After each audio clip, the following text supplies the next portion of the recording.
Good morning, Fullness family. This is Melissa here. So I'm going to share with you today just a little bit about what the Lord has been teaching me over the last several years, actually, but especially over the last several months as we've all been at home a lot. To me, this is kind of a simple devotional, and so some of you this might not be something that really speaks to you. You might be like, "Duh, Melissa."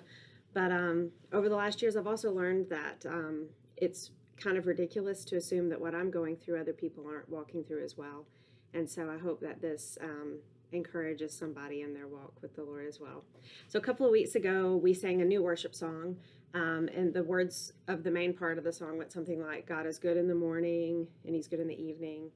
And I can't remember the tune now, but I sang it all the rest of that day. But the last part of the song, we repeated something again and again, and it was, he just keeps getting better, or it just keeps getting better. And I just kept thinking about this phrase, and it just kept bothering me more and more because I was thinking to myself, well, this isn't right. He doesn't keep getting better. The Bible tells us in Revelation, I think it's in Revelation, that Jesus is the same yesterday, today, and forever. James tells us that God doesn't change like the shifting shadows. So we know that he doesn't change. So it can't be that he keeps getting better. But it can be that our experience of the Lord keeps getting better as we continue to walk in step with the Spirit. And that's what I've been learning over the last several years, a little bit more how to do that. And that's what I want to share with you a little bit about this morning. Of course, it's not that God doesn't pursue us. It's not that we don't have moments in which we see that that God is coming after us, even when we're not really pursuing him. I think we can all share testimonies of time where we've sensed that the Lord is seeking after us, is poking at us to pay attention to him and his ways and to what he wants us to do. He is the good shepherd who comes after the one lost sheep.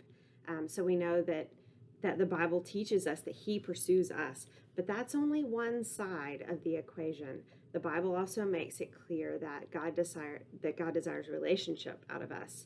And we do know from our personal experiences that relationship is two-sided. It takes two people in pursuit of a relationship to make that relationship work. And we see a call to this throughout the Bible. Jeremiah 29:13, a verse I memorized when I was really young, that we will seek him and find him when we seek him with all of our hearts. And that very much corresponds with things like John 15, the big passage about Jesus is the vine and we're the branches, that if we remain in me and I will remain in you. I'm the vine, you're the branches. If a man remains in me and I in him, he will bear much fruit. Apart from me, you can do nothing. No branch can bear fruit by itself. It must remain in the vine. Neither can you bear fruit unless you remain in me. So the remain there is something we've got to participate in. And the other thing I want to mention here is just a verb tense that my dad, who's studied Greek for years and has loved studying Greek as a pastor, and I think it's from Galatians 5, I think 18, the verse, don't be drunk with wine, but be filled with the Spirit. I think that's the verse that he's said so many times over the years, and it's really stuck with me, that the Greek there is better translated, be being filled.